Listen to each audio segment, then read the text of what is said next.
माय माऊली नमस्कार. 18 पुराणातील एक पुराण श्री स्कंद पुराण अभिवाचन करत आहे. भाग 21, अध्याय 70, शंकरा आदित्य महात्म्य. सनत कुमार म्हणाले, अवंतीमध्ये अंकपाद नावाचे एक स्थान, राग जनार्दन, राम व जनार्दन दोघांचे दर्शन इथे घडते. याच्या दर्शनाने यमलोक कधीही प्राप्त होत नाही. व्यास म्हणाले, हे महामुनी, अंकपाद क्षत्री हे दोघे कसे आले? सनत कुमार म्हणाले, भूमीवरील पापांचा भार अति असह्य झाल्याने तो दूर करण्यासाठी हे दोघे अवतीर्ण झाले. यदुवंशात या दोघांनी बलराम व श्रीकृष्ण अशी दिव्य रूपे धारण केली. मथुरेमध्ये राजा कंसाला मारून चाणूराचा वध करून नंतर त्या शूरांनी उग्रसेनाला विचारले, आपल्या दुष्टपुत्राला मारले आता यानंतर कोणते कार्य शिल्लक राहिले? तेव्हा उग्रसेन म्हणाला, श्रीकृष्णा, आपण असल्यानंतर दुर्लभ असे कार्य कुठले दुर्लभ? आपण दोघे उज्जैनीपुरीत जीवे, येथे आपण कृतविद्य व्हाल. म्हणून मग बलराम केशव दोघे मिळून सांदीपनी मुनीकडे शिकायला गेले. तेथे त्यांनी चारही वेद कंठस्थ केले. धनुर्वेदही त्यांनी रहस्यसंहार यासच आणून घेतले. 64 अहोरात्री अभ्यास करून त्यांनी हे ज्ञान प्राप्त केले. सांदीपनी ऋषी या बालकांचे असाधारण बुद्धी चातुर्य जाणून होते. त्यामुळे ते यांना चंद्रसुरेच म्हणत. शिक्षण पूर्ण झाल्यावर कृष्ण कृतकृत्य होऊन गुरुजींना म्हणाले, राम, मी आपणास काय अर्पण करू? तेव्हा गुरु म्हणाले, आपणाकडून मी माझ्या लवण सागरात मृत झालेला पुत्र याचितो. प्रभास क्षत्री तो तीर्थयात्रेस गेला असताना ही दुर्घटना घडली हो. तेव्हा तो पुत्र आपण मला द्या. श्रीकृष्णाने त्यांना आश्वासन दिले. समुद्राकडे श्रीकृष्णाने चौकशी केली. तेव्हा त्याने सांगितले की पंचजन्य नावाच्या दैत्याने त्या बालकाला ग्रासले. जलमध्यभागी असलेल्या शंखामध्ये शोध घेऊनही तेव्हा त्याचा पत्ता लागला नाही. तेव्हा जनार्दनाने विचार केला की यमलोकीच आता सापडेल. म्हणून मग वरुणाकडून एक अति दिव्य रथ प्राप्त करून बलरामास जनार्दन यमलोकी गेले. तेथे आपल्या शंखाने ध्वनी केला. यमलोकीच्या सर्वांना त्याने भयभीत केले. नरक यातना भोगणाऱ्यांच्या यातना प्रदर्शनाने नाहीशा झाल्या. अर्थात यमराज त्यामुळे क्रुद्ध झाले. त्यांनी आपल्या किंकरांना बलराम जनार्दनाशी युद्ध करण्यास पाठविले. त्या सर्वांना युद्धात पराभूत करून ते पुढे निघाले. कालदंड घेऊन प्रतिकार करायला आलेल्या प्रत्यक्ष यमराजाशीही त्यांनी 2 हात केले. हे भीषण युद्ध चालू असता भयभीत होऊन सर्व देव ब्रह्मदेवाकडे गेले. त्यांना घेऊन त्या युद्धस्थानी आले. तेव्हा ब्रह्मदेवाने तेथे येताच बलराम जनार्दन यांची स्तुती करायला सुरुवात केली. या कालदंडाला आपण शिवू नका असेही त्यांनी विनवले. तेव्हा श्रीकृष्णाने त्यांच्याकडे सांदीपनी मुनींच्या पुत्राची मागणी केली. त्यांची प्राप्ती झाल्यानंतर ते दोघे आपल्या गुरुगृही गेले. पुत्राला पाहून ते मुनी प्रसन्न झाले. नगरनिवासी राजा विस्मित झाला. तेव्हा मुनी म्हणाले, नरनारायणांना या रूपात मी ओळखले नव्हते. तुम्हा दोघांची कीर्ती सतत स्मरणात राहील. नंतर सर्वांनी त्यांची पूजा केली. म्हणूनच या स्थानाला विशेष महत्त्व. मंदाकिनी शंकोद्वार तीर्थ पावन झाली. शंकी, विश्वरूप, पंचमाधव, चक्री, अंकपाद हे 5 क्षत्र प्रसिद्ध होतील. येथे प्राप्त केलेल्या पुण्यामुळे जन विष्णुलोकी गमन करतील. अध्याय 71, रामेश्वर तीर्थ महात्म्य आपण बघूया. सनत कुमार म्हणाले, केदारेश्वर, जयशृंग तीर्थ, इंद्र तीर्थ, कुंडेश्वर अशा अनेक तीर्थाचे महात्म्य फार आहे. यावर व्यासदेव म्हणाले, शिवदीक्षा घेऊन गेलेल्या पुण्याचा लाभ कोणता? तेव्हा सनत कुमार म्हणाले, कुशस्थळी रामेश्वर देव जे विराजमान आहेत त्यांच्याबद्दल सांगतो. अतिपुरातन काळी श्रीराम आपली पत्नी सीता, भाऊ लक्ष्मण यांच्या सचित्रकूटाहून येथे आले. त्यांनी तेथे मुनींना विचारले, येथे कोणकोणती तीर्थ? तेव्हा त्यांना कळले की मनाच्या शांतीसाठी अवंती देशात कुशस्थळी म्हणून जे ठिकाण ते उज्जैनी म्हणूनही ओळखले जाते. तेथे जाऊन आपण महाराज दशरथाला पिंडदान करावे, कारण तेथे सूर असुर दोघांचे गुरु राहतात. शिवप्रभू तेथे मनोवांछित फले देतात. तेथे मोठमोठे राजे विप्र दर्शनासाठी जातात. तेथे जाऊन श्रीरामाने स्नान केले. पूर्वजांना अर्धे अर्पण केले.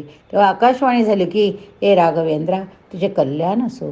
तू येथे तुझ्याच नावाने माझी स्थापना कर. अध्याय 72, विष्णू महात्म्य वर्णन. महर्षी व्यासमुनी म्हणाले, हे उज्जैनी सप्तकल्पा कशी झाली? तेव्हा श्री सनत कुमार म्हणाले, ही दिव्यपुरी प्रथम कल्पात स्वर्णशृंगा, दुसऱ्यात कुशस्थळी, तिसऱ्यात अवंतिका, चौथ्यात अमरावती, पाचव्याला चुडामणी, सहाव्यात पद्मावती, तर सातव्यात उज्जैन म्हणून प्रसिद्ध झाली. कल्पात ही स्वर्गशृंगा या नावाने ओळखली जाऊ लागली. या उज्जैनी नगरीमध्ये अंधक नावाचा राजा होऊन गेला. त्याला कनकदानव नावाचा महाबलवान असा पुत्र होता. त्याने आपल्या बळावर इंद्राला युद्धास आव्हान दिले. अर्थात इंद्राला खूप राग आला. त्याने त्या असुराला मारून टाकले. परंतु तरीही तो इंद्र शंकराकडे कैलास पर्वतावर गेला. तेथे त्याने शंकराला घडलेली घटना सांगून मला आता अंधकारापासून अभय द्या असे सांगितले. शंकराने इंद्राला वय दिले. स्वतः सुभैरवाचे रूप धारण केले. अंधकाराने पुत्राच्या मृत्यूची बातमी ऐकताच सर्व सेनेसह भीषण तेत प्राप्त झाले. शेवटी इंद्राने स्थापित केलेल्या प्रथम सूर्याचे स्थान म्हणून या कुशस्थळीचे महत्त्व फार. येथे सूर्याची विविध प्रकारे आराधना करणाऱ्याचे मनोरथ पूर्ण होतात. अध्याय 73 नागतीर्थ महिमा वर्णन. महर्षी श्री व्यास यांनी विचारले, हे ब्राह्मण, नागतीर्थाचे काय महत्त्व, काय महात्म्य ते आपण सांगा. सनत कुमार उतरले, ह्या मंडळावर पापेन हरण करणारे असे हे उत्तम तीर्थ होय. हे परंतप प्राचीन काळी नागगण मातेच्या शापामुळे परिभ्रष्ट झाले. जनमेजयाने यज्ञ करून त्यांना दग्ध करायला सुरुवात केली. आस्तिकाने त्यांना सुरक्षित निवासस्थान म्हणून रम्य असे महाकालवन सुचवले. यातील कुशस्थळीच्या दक्षिणेला प्राचीन असे नागालय होते. तेथेच सनातन ब्रह्म योगनिद्रेत मग्न असता शेषशाही म्हणून आपण त्यांना ओळखतो. येथे बकला ऋषी व्रत धारण करून तपश्चर्या करीत होते. तसेच लोमश ऋषी येथे राहिले होते. मार्कंडेय मुनींनी येथे दीर्घायुष्य प्राप्त केले. कपिल मुनींनी सिद्धी प्राप्त केली. हरिश्चंद्र येथेच जांडलापासून मुक्त झाला. सप्तर्षी निर्वाणपदी गेले. म्हणून असे हे उत्तम तीर्थ आपणास मातेच्या शापापासून मुक्त करेल. हे सर्व ऐकून याला यंत्र, कंबल, कर्कोटक, धनंजय, पन्नग श्रेष्ठ, अवासुकी, तक्षक, नील, पद्मक, अर्बुद इत्यादी सर्व जातीचे नाग या ठिकाणी येऊन व्रतस्थ असे राहू लागले. हे व्यास, अशाच प्रकारे अनेक तीर्थ येथे आहे. बळीचा अद्भुत आश्रम येथे श्रावण महिन्यातील अमावस्या पंचमीला येथे नागपूजा करतात. अध्याय 74 अवंती महात्म्य. महर्षी व्यास म्हणाले, हे ब्रह्मन, अवंतीचे पुण्यपूर्ण असे वर्णन मला श्रवण करायचे वाटते. अति स्वल्प काळात तीर्थाचे फल मनुष्य कसे प्राप्त करतो तेही आपण मला सांगाल का? महाकाल तीर्थाकडे गमन करावे. कोटी तीर्थात स्नान करावे. क्षिप्रातुल्य अन्य कोणतेच तीर्थ नाही. माधव मासात जो पुरुषोत्तम देवाची पूजा करीतो तो मुक्त होतो. अवंतीमध्ये आपल्या अंगपात नावाच्या जनार्दनाचे दर्शन घ्यावे. समस्त तीर्थाची आकांक्षा ठेवणारा गहाण व्रत घेऊन 28 तीर्थ हिंडून जो स्नान करतो, अवगाहन व्रत करतो, त्याला सर्व तीर्थाचे पुण्यफळ मिळते. रुद्रस्र, नृसिंह, नीलगंगा, क्षिप्रा यांचा संगम, पिशाचमोचन, गंधर्व, केदार, चक्रतीर्थ, सोमतीर्थ, प्रयाग, वेणीतीर्थ, योगतीर्थ, कपिलाश्राम, क्षिप्रा नदीच्या पश्चिम तटावर असलेल्या धृतकुल्या तीर्थावर जाऊन स्नान करावे. नंतर मधुकुल्या उशर नराधित्य असलेल्या परमोत्तम तीर्थाकडे जावे. केशवार्क तीर्थी जावे. क्षिप्रा नदीच्या दक्षिणेला अनेक तीर्थ, तेथून एका नश्या मंगलेश्वर, अंकारक, गंगेश्वर, ऋणमोचन येथे ऋणर्थश्वर यांची दर्शने घेऊन ही तीर्थयात्रा समाप्त करावी. शेवटी शक्तिभेद नावाच्या तीर्थाकडे जावे. येथे मातुकाचे दर्शन करावे. तसेच भगवान स्कंदाचे अभ्यर्चन करावे. याने सायुज्य प्राप्ती होते. यानंतर पापमोचन, प्रेतशिला, यमेश्वर येथे नवनद्यांच्या संगमावर जगदंबा पार्वतीचे दर्शन घ्यावे. त्यापुढे आपल्या कार्याच्या विशुद्धीसाठी मंदाकिनीवर स्नानाला जावे. पवित्र व्हावे. शिवाचे पूजन करावे. यानंतर पैतामह तीर्थ, तेथून रुद्रसर येथे येऊन स्नान करावे. अशी ही विधीपूर्वक यात्रा करावी. देवेश्वराचे पूजन करावे. त्यानंतर आपल्या व्रताची समाप्ती करण्यासाठी देवेशाची प्रार्थना करावी. अशी ही अवंतीची यात्रा होय. अध्याय 75 गंगेश्वर महात्म्य. श्रीहरी म्हणाले, आपण गंगेश्वर देवांच्या संदर्भात श्रवण करू. याच्या दर्शनाने सर्व तीर्थांचे फल मनुष्य प्राप्त करतो. या संपूर्ण जगाच्या उत्पत्तीचे स्थान भगवान नारायणाचा चरण होय. देवी गंगा त्रिपथगा तिचाही आधार चरणच होय. अशा ह्या गंगेने जलाचे आधार सुधेचे उत्पत्तीस्थान सोम येथे प्रवेश केला. यानंतर ती वर्धमान झाली. मेरू पर्वताच्या पृष्ठभागावर तिने उडी म्हटले. नंतर ती 4 भागात विस्तृत झाली. मंदार पर्वतावर सीता ह्या नावाने ती चैत्र रथ वनात गेली.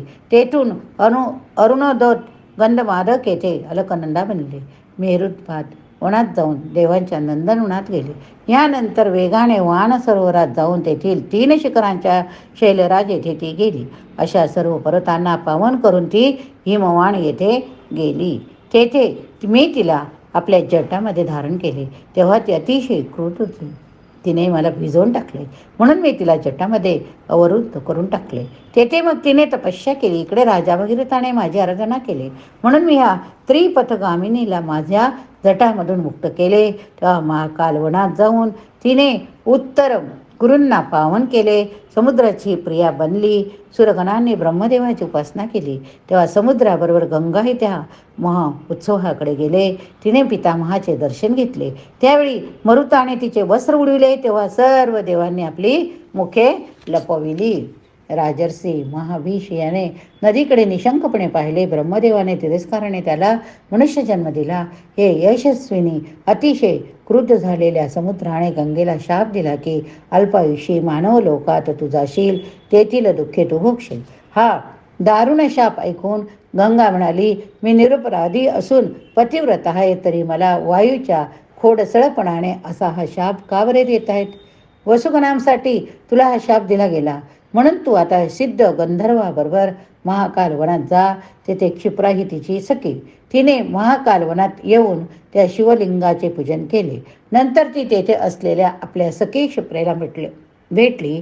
तेव्हापासून क्षिप्रा ही पूर्ववयनी बनली. गणेश्वरी नाव या लिंगाला प्राप्त झाले. बालकिल्य ऋषी अन्य मुनी यांनी गंगेचे स्तवन सुरू केले. काही काळाने समुद्रही तेथे आला. त्याने गंगेचा सन्मान केला. तेव्हापासून क्षिप्रा नदीतील स्नान, गणकेश्वराचे दर्शन या गोष्टींना महत्त्व प्राप्त झाले. धर्मारण्ये, फल्गुतीर्थ, केदार, अमलेश्वर, चंद्रभागा, विपाशा, शरयू, देविका, कुहू, गोदावरी, शतद्रू, बाहुदा, चैत्रवती या सर्व नदी गंगेला येऊन मिळाल्या. गुप्त अशा पुण्यतीर्थ सिद्ध क्षत्रिय सर्व असतात. या ठिकाणी हा भाग संपला. पुढच्या भागात आपण प्रयागेश्वर महात्म्य बघूया.